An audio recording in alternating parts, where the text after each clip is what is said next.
Hello again, everyone, and thanks so much for joining us for this Sunday's edition of Alaska Weather. I'm Dave Percy, a meteorologist with the National Weather Service, and I'll be hosting today's show. Up first on the hazardous weather graphic, all that's left of the coastal flood watches, well, those have ended, the coastal flood watch and the high surf advisories out here on the west coast, St. Lawrence Island, and Seward Peninsula on up to the northwest coast. High pressure, light winds today, much drier conditions, but high surf advisory continues until 6 p.m. Sunday evening, so that's about another 2.5 hours to go there, and that should end. Winds are coming down after gusting as high as 60 miles an hour at Camden Bay and over at Kaktovik there earlier today out of the west, and about 0.4 of an inch of precipitation also fell today at Camden Bay, but that's all kicking off to the east and improving by the minute over there, and you'll see continue that by tonight. It'll be over. And for fire danger, getting pretty hard pressed to find anything left now. I mean, the Yukon Flats now didn't even show into the high category, at least on the graphics I looked at. Still a diminished area here over the Copper River Basin, right in the valley there, especially from what it was yesterday, just barely getting on there as the central Kenai Peninsula with some high fire danger. And that's about it. All the precipitation here lately is really about putting an end to the fire season. And for the satellite imagery, you can see the system kicking eastward there across the Arctic coast and North Slope areas with those strong gusty winds. I mentioned up to 60 miles an hour earlier today, but that's all heading on out, and some good high pressure building in over the northwest interior. You can see a little bit of clearing occurring up there over the inland valleys.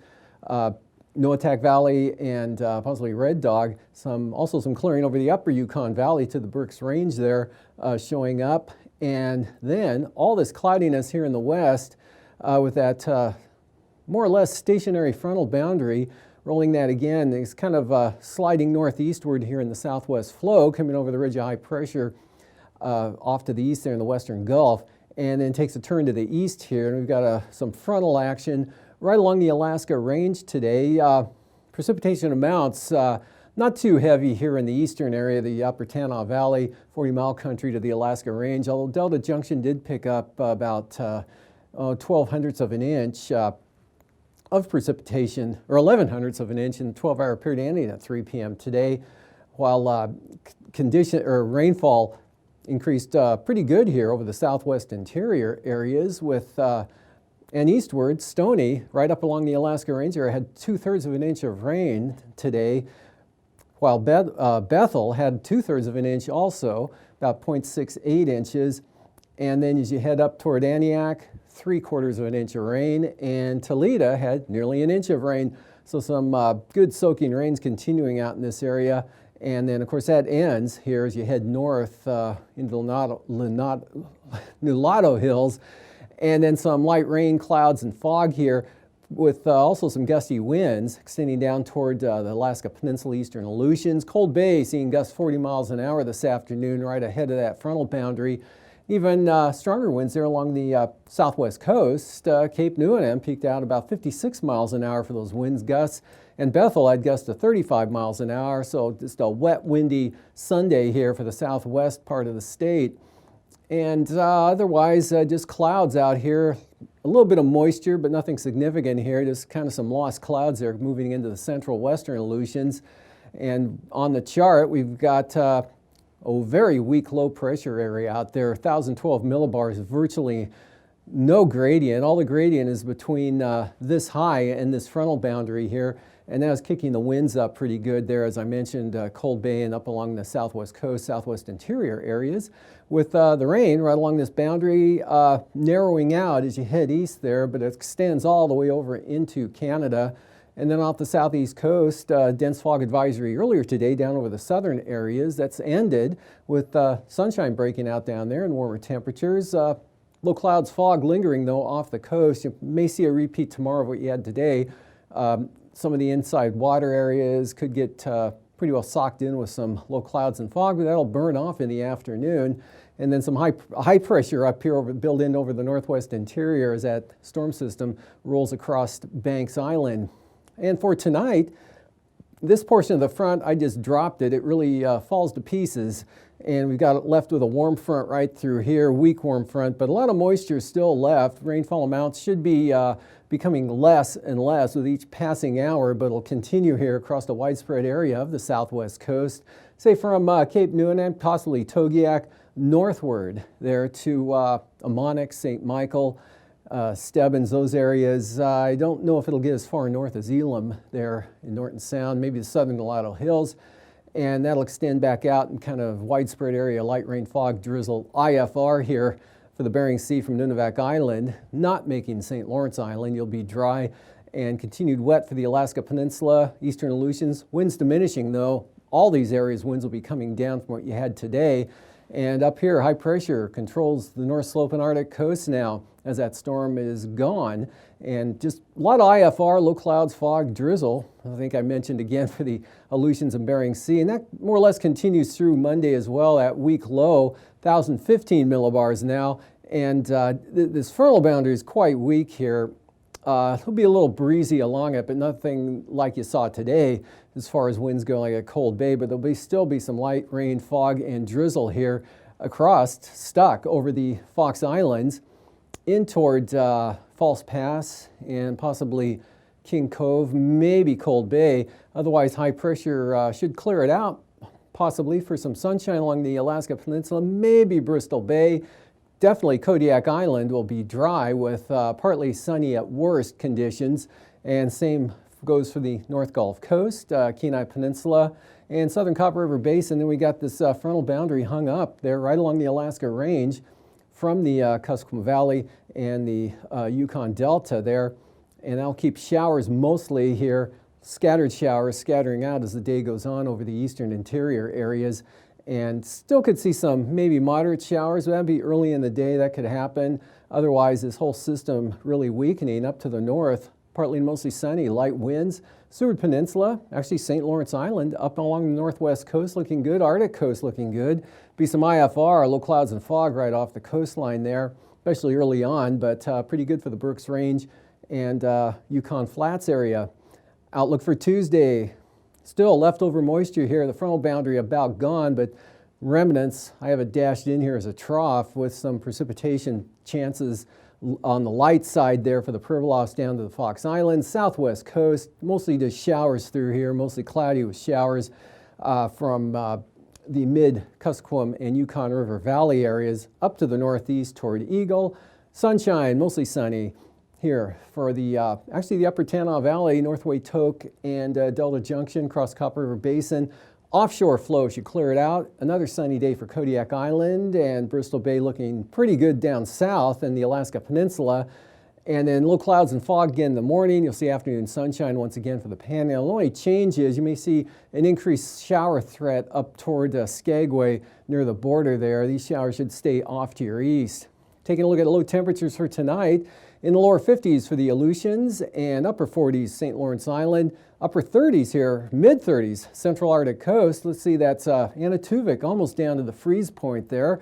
And 50s Central and Southern Alaska and the Panhandle. Highs for tomorrow, 70s Kenai Peninsula, Manauskas Valley. Lower 70s Bristol Bay, like around King Salmon. 65 to 70 Upper Yukon Valley. Otherwise everywhere else in the 50s and 60s. Panhandle, another day in the 70s. And for overnight lows, 50s across southern Alaska here, upper 30s eastern Beaufort Sea coast. That'll be followed by highs on Tuesday.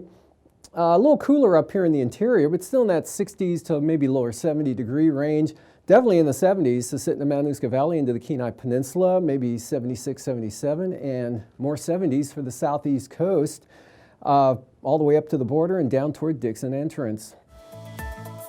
And now, aviation weather around Alaska. We've gone to the first aviation graphic here, flying weather. Excuse me, a lot of IFR here, Aleutians, Bering Sea, but just not quite reaching St. Lawrence Island. But it is extending a fair distance inland here across the Yukon-Kuskokwim Delta, some of the Kuskokwim Valley, and right up to the Alaska Range, and actually along the central Alaska Range there. So areas from possibly Cantwell on up to Healy, maybe Nana, could be IFR tomorrow morning with marginal VFR farther to the east, VFR to the north, and back to the IFR along the central Arctic coast. IFR along and off the southeast coast here and off the eastern North Gulf Coast. For the afternoon, shaping up like this. Still some IFR, maybe a little farther off the coast in the afternoon, but marginal VFR clinging right to the coastline up to about Yakutat. VFR, Gulf of Alaska, Prince William Sound, Kodiak Island, some of Bristol Bay, the Aleutian Range here, on up into south central Alaska, Copper River Basin. Marginal VFR along and north and west of the Alaska Range here, then back to the VFR there along the Yukon River on up across Brooks Range, and marginal VFR right along the eastern Beaufort Sea coast. So some IFR here from the southwest mountains and Kuskokwim Bay across the Pribilofs on down to the Fox Islands. Otherwise, western central Aleutians kind of marginal. And still a lot of IFR here for the Bering Sea and the Aleutians with some marginal thrown in out there. And IFR still socked into the southwest coast, Yukon-Kuskokwim Delta. A little bit of downsloping here off the Kuskokwim Range and the southwest mountains, so maybe a patch of VFR. More likely, though, Cook Inlet, Kenai Peninsula, Prince William Sound, and southern Copper River Basin. You can see kind of an increase. We got IFR pressing right up into the Alaska Range and back to the north there and toward the Tanana Valley. VFR north of that area, and then IFR eastern Arctic coast. And still some IFR, mostly along the central and south coast of the Panhandle. And for the afternoon, looks like Prince of Wales Island, especially maybe Craig Klawak down to Heidelberg, could be VFR or IFR in the afternoon. VFR from Stewart, Hyder, Petersburg, Wrangell on out to Elfin Cove, and then possible marginal VFR up there around north of Juneau, Haines to Skagway, Yakutat VFR, much of the central and northern interior, and marginal VFR, southern Alaska now finally gets in to south central Alaska, but the IFR hanging back along and west of the Alaska Range, although some trying to sneak on in. Eastern Arctic coast IFR. And for the passes, Anaktuvik and Adigan, both looking to be VFR tomorrow. And for Lake Clark and Merrill, IFR western entrances, otherwise marginal. Rainy, IFR in the western approach, otherwise marginal VFR. Windy, looks like it'll be occasionally to mostly IFR throughout the day tomorrow. Isabel, marginal VFR, but south entrance should be VFR. And Matasta, marginal VFR. And Tanita, VFR. Portage, another good VFR day like today. And Chilkoot and White, VFR. Freezing levels now got a gradient right across the state here, 2,000 feet right along the eastern Beaufort Sea coast, sloping up to 14,000 feet. That's where you have to go to find 32 degrees tomorrow morning above Homer, 14,000 feet there, back along the Alaska Peninsula, and dropping all the way down to 10,000 feet out there over the far western Aleutians. Icing above 14,000 feet here, light to isolated moderate, narrow band there, but you got to get way up there to get into it. And then a little bit more widespread here over the southwest interior areas, and then this area kind of dissipating as you head east toward the border. Jet stream, westerly flow here, matching up with a freezing level pattern there, 70 to 80 knots through the interior, high pressure in the Gulf, upper low there off the, or in the Beaufort Sea, 9,000 feet, southwest 25 to 30 knots here. Narrower, but still pretty brisk into the interior. Same thing at 3,000 feet, 25 to 30 knots, but lighter here over the eastern interior, 5 to 15 for the Panhandle, light over the Bering Sea and the Aleutians. And the Arctic coast looking pretty good in the North Slope. No more storms, 5 to maybe 15 knots there on the far east side, but looking pretty good wind-wise. And the panhandle area, as I mentioned, 5 to 15 knot winds and 5 knots there into the Copper River Basin of that weak high center. And for turbulence, should be smooth over the panhandle, northern interior. With that southwest wind, look for some occasional moderate chops, especially for small aircraft for the Fox Islands and from Kuskokwim Bay on up along the western Alaska Range.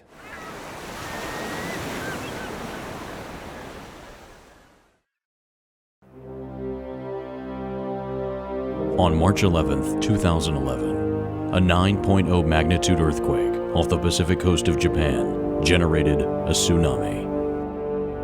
This series of ocean waves sped towards the island nation, with waves reaching 24 feet high. The result was devastation and utter destruction.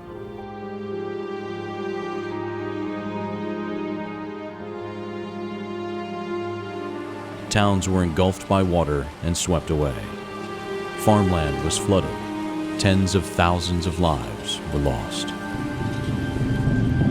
The National Police Agency reported damages to hundreds of roads, bridges, and more than 100,000 buildings. The surging water flooded rivers and destroyed harbors. In some areas along the coast, tsunami waves reached 6 miles inland.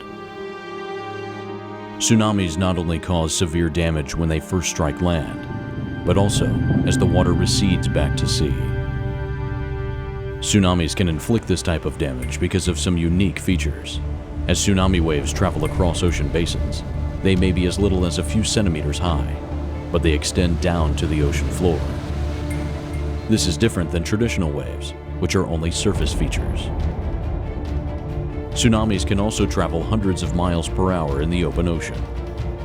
As these waves approach a coast, the shallowing ocean floor slows the waves down and pushes the water mass upwards. The quicker the ocean floor transitions from deep to shallow, the greater potential for a higher wave height. So, tsunamis that experience this sudden shift into shallow water can have the height and momentum to pack a serious punch. Unfortunately, Japan found itself in this scenario. This image shows how abruptly the Japanese islands rise out of the ocean. Other coastal areas in the region have much more gradual slopes. The earthquake on March 11th was the most powerful known to hit Japan, and the tsunami it created had the necessary ingredients to make it such a deadly and destructive force.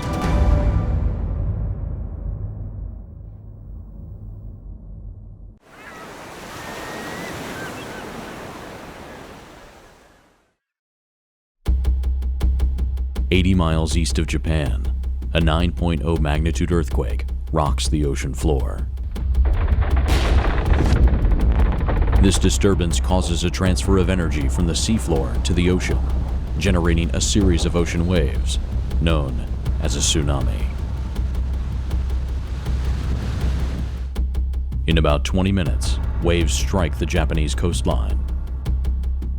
Other nations go on high alert because the tsunami will propagate or spread throughout the Pacific Ocean. As the tsunami radiates outward from Japan, it encounters a variety of ocean features, such as ridges and underwater volcanoes, which guide the tsunami and create a complex pattern of scattering and reflective waves. In 8 hours, the waves reach the Hawaiian Islands, and in 9.5 hours, they hit the west coast of the United States. In 16 hours, the tsunami reaches the Indian Ocean and New Zealand, and by 22 hours, the entire Pacific Ocean had been affected. The impact of a tsunami can be highly variable because of the complicated interactions with ocean features and coastline elements. Wave height and speed will differ from place to place. Since tsunamis can be hundreds of miles long and travel thousands of miles away from where they originated, they are considered a worldwide threat when they form.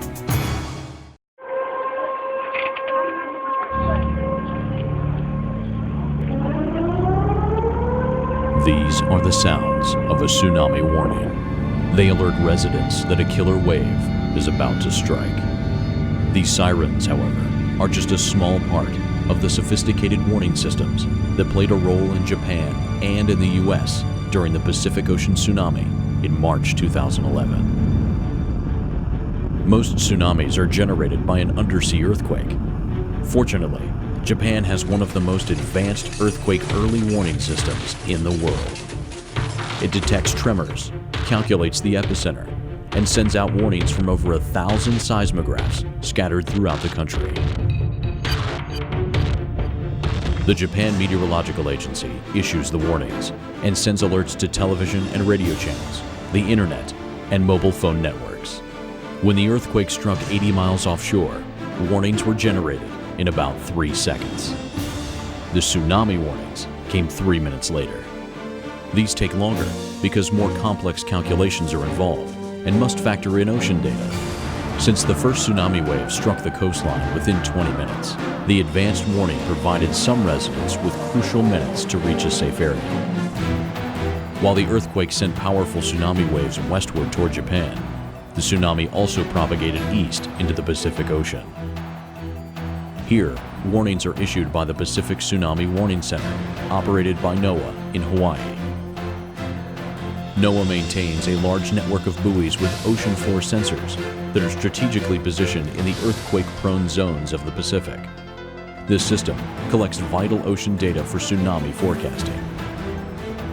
On March 11th, only 25 minutes after the earthquake struck, the first buoy station measured the tsunami and relayed information to Hawaii. Scientists used this data to run models and issue forecasts and warnings to nations throughout the Pacific. From there, local emergency managers decided what actions were appropriate to take for public safety. The earthquake and resulting tsunami devastated the Japanese coastline, causing damage that will take years to repair. While we can't prevent these forces of nature from happening, our early warning systems can help us prepare for the dangers headed our way.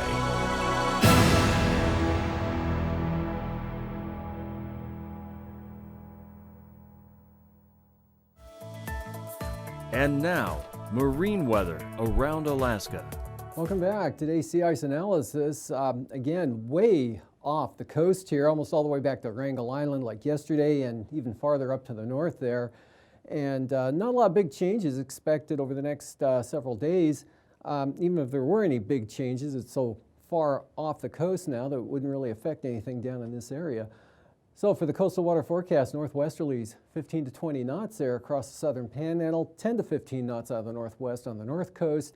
Really light winds over the inside waters, northwest 5 to 10 knots as you can take a canoe out, seas running 2 feet. And for Tuesday, northwest 10 knots inside waters here, northwest 20 on the south coast and northwest 15 up north, seas 6 to 7 feet across the entire coastline and offshore. Prince William Sound, west winds at 10, 2-foot seas, still light winds there. West 15 there for the eastern North Gulf Coast, but small craft advisory should stay under gale force here. West 30 knots should cover it well for the western North Gulf Coast, the Barren Islands, and west 25 for Kamishak Bay. Cook Inlet, kind of a breeze, southwest 20 with 5 to 6 foot seas. And actually, well, it'd be like probably less than today. Kenai had winds gusting 30 miles an hour this afternoon. So anyway, you may see that again tomorrow. Anyway, southwest 10 on Tuesday for northern Cook Inlet and southwest 20 for the area south of the Forelands. Got gales here in the forecast for the Barren Islands now. West 35 knots, 9-foot seas, and 30-knot winds for Kamishak Bay with 10-foot seas. Northwest 25 for the western North Gulf Coast, and then Prince William Sound on down toward Middleton Island, northwesterlies at 15, 2 to 6 foot seas. Kodiak Island, west-southwest, 25 knots with seas 8 feet, and 20-knot winds from Sitkinak to Castle Cape to Cape Sarachev here, more of a southerly direction at 20. Small craft advisories on the Bering Sea side of the peninsula. South winds at 25 and southwest 15 there for Bristol Bay. Moving on to Tuesday. West 15 for Bristol Bay, Alaska Peninsula, pretty uniform and lighter, southwest 15 knots, 4 to 6 foot seas. And winds turn northwest, pick up 20 knots here as you head up towards Sitkinak, and west 25. Small craft advisories here, eastern areas of Kodiak Island and west, eastern side of Kodiak Island, west winds 25 and Shelikof Strait west at 20. And for the Fox Islands, on Alaska Island south, 25 knots, seas 6 to 9 feet. And much lighter here back to the west in a more variable direction there, 10 to 20 knots with still 5 to 8 foot seas for Unimak Island. AKwx, lighter yet, 10 to 15 out of the south with 4 to 7 foot seas. And then pretty light uniform 10 knot winds all the way out to Shemya from the south and seas at 5 feet. For Tuesday, southeast at 10 here for the far western Aleutians, actually Kiska to Shemya, and Chitka south at 10, AKwx, southeast 20, seas 5 to 8 feet. And Fox Island south to southeast, 15 to 20 knots with seas running 4 to 7 feet. And for the southwest coast, southerlies, 10 to 20 knots tomorrow. Northwest 10 for the Pribilof. Same thing for St. Matthew Island. Light northwest winds at 10 with 6 foot seas. St. Lawrence Island northeast at 15 and Norton Sound northeast at 10 with 3 foot seas. Outlook for Tuesday, variable to southwest here for Norton Sound. On the light side, 10 knots or less, seas slight. St. Lawrence Island, light winds, east at 10. Southwest 10 here, northern Nunivak Island. Southwest 15 there for the Kuskumdela coast. Southern Nunivak Island and the Pribilof, south 15, seas 4 feet, and 10 knot winds for St. Matthew Island.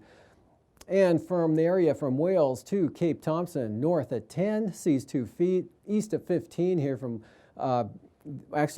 Cape Thompson, up the west side to about Point Lay, then northwest 10 on the central and east side, maybe up to 15 toward demarcation point, a big drop off from today. And for Tuesday, northwest 15 continue here over toward demarcation point, otherwise north 10 on the eastern coast, east 10 on the central coast. That'll pick up to about 15 on the west side. South to southeast winds here from Wales to Cape Beaufort at 15 knots with 3 foot seas.